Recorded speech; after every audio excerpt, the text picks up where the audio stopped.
복된 소식 아름다운 소리 AM 1590kHz 시카고 기독교 방송입니다.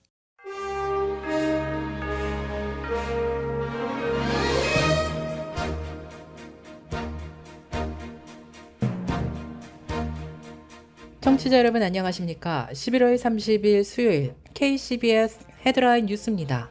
중국의 베이징과 상하이 거리에서 코로나 봉쇄에 반대하며 시진핑 국가주석의 퇴진을 요구하는 시위가 확산되고 있는 것으로 조사됐습니다. 미국 성서공회의 최근 보고서에 따르면 성경 사용자의 3분의 2가 다른 버전보다 인쇄된 성경을 선호하는 것으로 조사됐습니다. 최근 길거리와 지하철에서 불특정 피해자에 대해 묻지마 범죄가 급증한 뉴욕에서 정신 이상 증상을 지닌 노숙자의 강제 입원이라는 강경책을 꺼내들었습니다.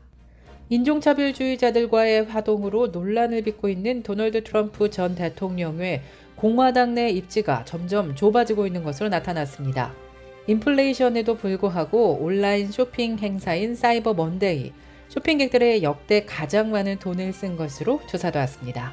지난 28일 월요일 50대 여성이 오토바이를 운전하고 가다가 파톨에 갑자기 부딪히면서 머리를 크게 다쳐 사망하는 사건이 발생했습니다. 이 프로그램은 나눔의 기쁨을 함께하는 기독의료상조회가 함께합니다. 첫 소식입니다. 중국의 베이징과 상하이 거리에서 코로나 봉쇄에 반대하며 시진핑 국가주석의 퇴진을 요구하는 시위가 확산되고 있는 것으로 조사됐습니다. AFP 통신에 따르면 시위는 지난 24일 중국 공산당에 의해 봉쇄된 신장 위구르 자치구 수도인 우르무치시의 한 아파트에서 화재 참사로 10명이 사망하자 강압적인 코로나 방역에 분노한 시민들이 거리로 쏟아져 나오기 시작했습니다. 베이징에서는 칭화대 학생 수백 명이 학내 식당 입구에서 신장 아파트 화재 참사를 언급하며 코로나 봉쇄에 반대하는 피켓 시위를 벌였다고 AFP 통신은 보도했습니다. 중국 당국은 시진핑의 제로 코로나 정책과 강압적인 봉쇄가 사망자를 초래했다는 사실을 공식 부인했습니다. 반면 우르무치 당국자들은 사고 다음 날인 지난 25일 코로나 봉쇄 조치가 단계적으로 폐지될 것이라면서 이례적으로 사과문을 발표한 것으로 조사되었습니다. 한편 베이징 주민들도 코로나 봉쇄에 반대하는 시위를 벌이면서 현지 당국들과 대치 중인 것으로 나타났습니다. 미국 성서공회의 최근 보고서에 따르면 성경 사용자의 3분의 2가 다른 버전보다 인쇄된 성경을 선호하는 것으로 조사됐습니다. 밀레니얼 세대는 56%, X세대는 68%, 부머 세대는 71%, 장로는 81%가 이같이 답했습니다. 18세에서 25세의 젊은 성인 다수도 마찬가지로 조사됐습니다. 보고서는 아무도 인쇄된 성경을 읽지 않는다고 생각할 수 있지만 실제로 인쇄본은 프로그램을 비롯한 기타 디지털 옵션으로 나아가고 있다고 전했습니다. 성경의 디지털 형식은 사람들이 잠재적으로 성경과 더 쉽게 상호작용할 수 있게 해주었다고 언급하고 있습니다. 이어 성경 사용자의 23%만이 컴퓨터 성경 프로그램을 전혀 사용하지 않는다고 답했고 32%는 성경 앱을 전혀 사용하지 않는다고 응답했습니다. 보고서에 따르면 대부분의 성경 사용자는 인쇄된 성경과 디지털 성경을 삶에 통합하고 있었던 것으로 조사됐습니다.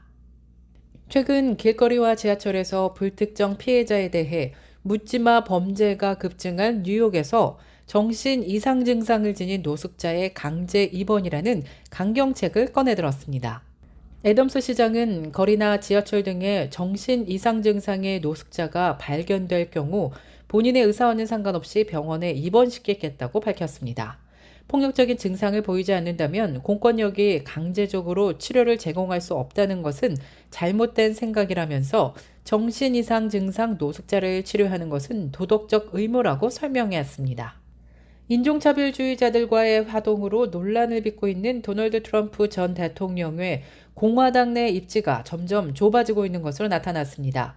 그의 정치적 우군 역할을 해온 친정 공화당에서 비판의 목소리가 커지는가 싶더니 급기야 공화당 상원 1인자인 미치 매코넬 원내대표까지 비난 대열에 나섰습니다.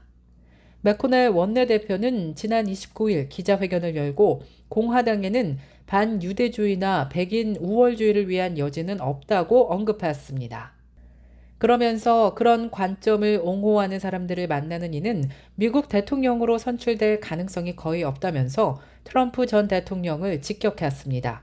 맥코널의 이런 언급은 트럼프 전 대통령을 대선 후보로서 비토하겠다는 의지를 내비친 것으로 풀이되고 있습니다. 인플레이션에도 불구하고 온라인 쇼핑 행사인 사이버 먼데이, 쇼핑객들의 역대 가장 많은 돈을 쓴 것으로 조사되었습니다. 마케팅 데이터 분석 솔루션인 어도비 애널리틱스는 사이버 먼데이인 전날 미국의 소비자들이 온라인 쇼핑에 총 113억 달러를 지출한 것으로 집계했습니다. 지난해 사이버 먼데이보다는 5.8% 증가해 역사상 하루 최대 규모의 온라인 쇼핑 매출을 기록한 것입니다.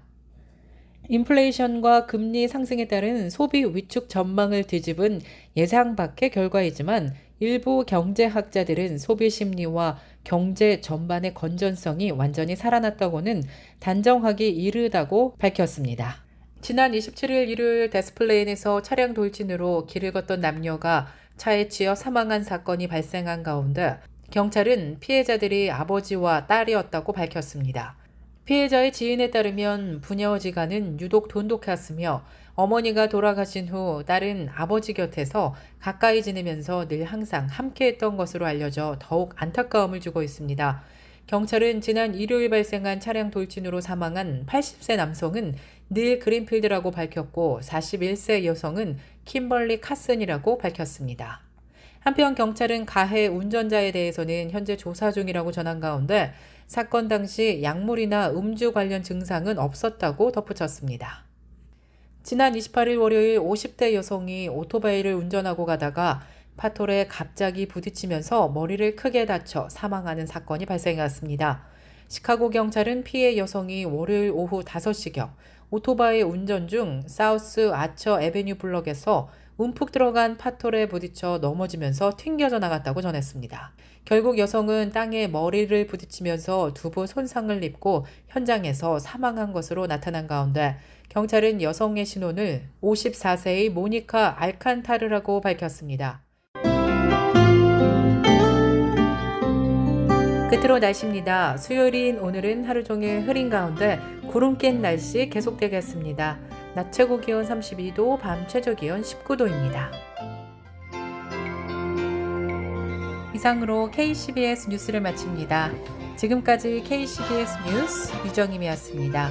청취해주신 여러분 고맙습니다.